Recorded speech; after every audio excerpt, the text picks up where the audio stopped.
We're essentially going to break this hour into two. One is just general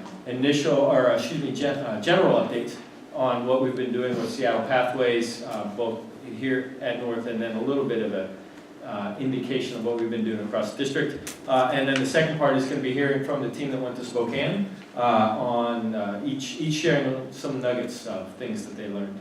Before we jump into the meeting, however, we want to do the land acknowledgement for the college.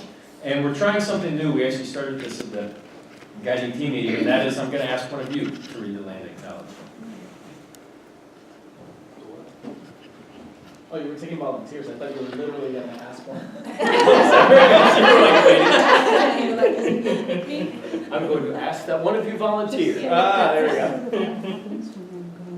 On behalf of North Seattle College, we acknowledge that we occupy the traditional ancestral lands of the Coast Salish peoples, specifically the Duwamish tribe, a people that are still here, continuing to honor and bring to light their ancient heritage. Without them, we would not have access to this gathering, dialogue, and learning space. We ask that we take this opportunity to thank the original caretakers of this land who are still here. Thank you, Jim. Okay, as I mentioned, an agenda. I'm going to hand it over to Amy, who was trying to grab the mic for me. It's fine. So, yes, we're going to give you just a quick background and updates of what's going on so far in Seattle Pathways work, and then we're going to turn it over to our lovely panel, and then we should have plenty of time for question and answers from all of you. So, just to tell you how Title III fits into all of this.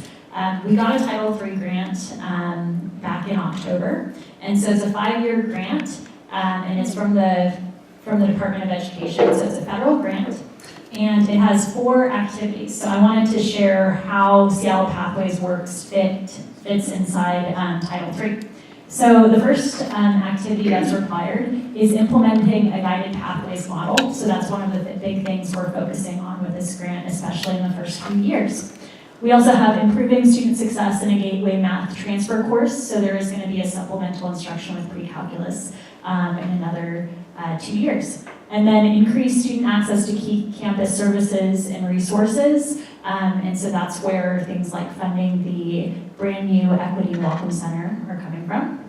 And then increase faculty and staff involvement in data-driven strategic enrollment management. So those are the 4 big activities of Title III, and so today we're focusing mainly on Seattle Pathways. Hello. Oh, there you go. So as I take the mic, and before I talk about this slide, a quick mention that Amy has moved. She was in the Equity and Welcome Center. She is now on the 2nd floor of instructional building. IB2418C. IB2418C. So it's on the east side, about halfway. Okay, so a reminder of the Pathways pillars. There are 4 pillars as set by CCRC and AACC, 2 nationwide groups. Clarify path to student end goals, help students get on a path, keep students on the path, and then ensure students are learning. And as Amy mentioned, with this and the Title III, we're really